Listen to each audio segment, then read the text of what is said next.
Hey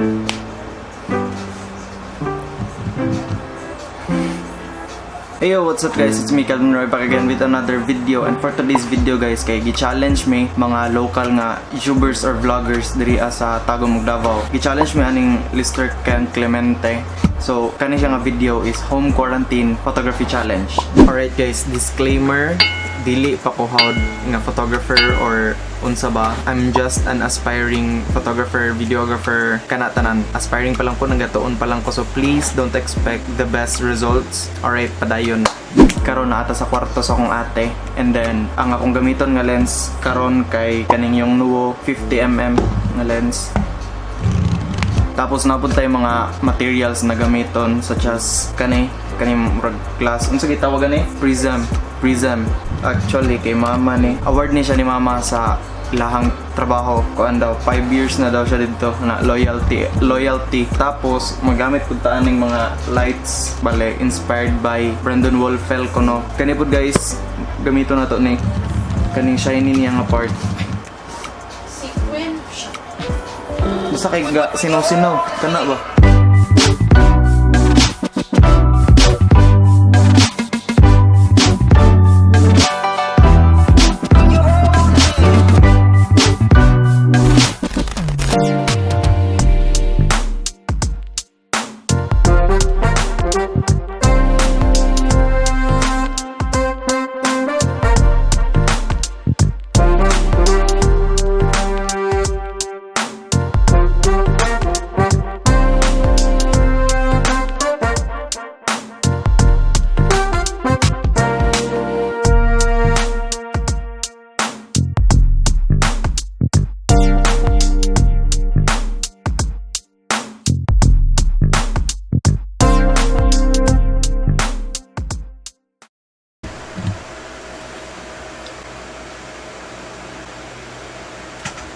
Alright, regarding sa home quarantine photography challenge, kay nahuman na mo siya for 1 hour kapin. So, do I look like mantika ang naong?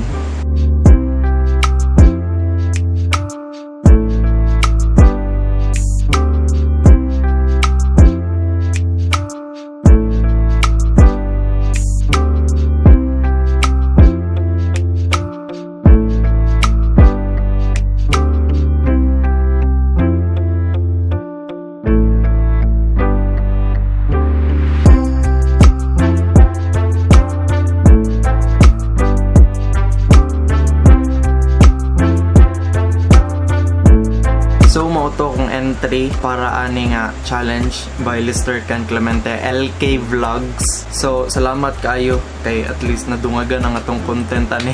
I-subscribe ninyo iyahang YouTube channel guys, LK Vlogs. Search lang ninyo sa YouTube or adto mo sa description box. I-link nako down below. So, kato guys, thank you so much for watching. If you like this video, make sure to give it a big thumbs up and don't forget to subscribe, and also comment down below mga suggestions ninyo sa ang good content na buhaton for home quarantine. Yeah, moro to guys. Thank you. Bye bye.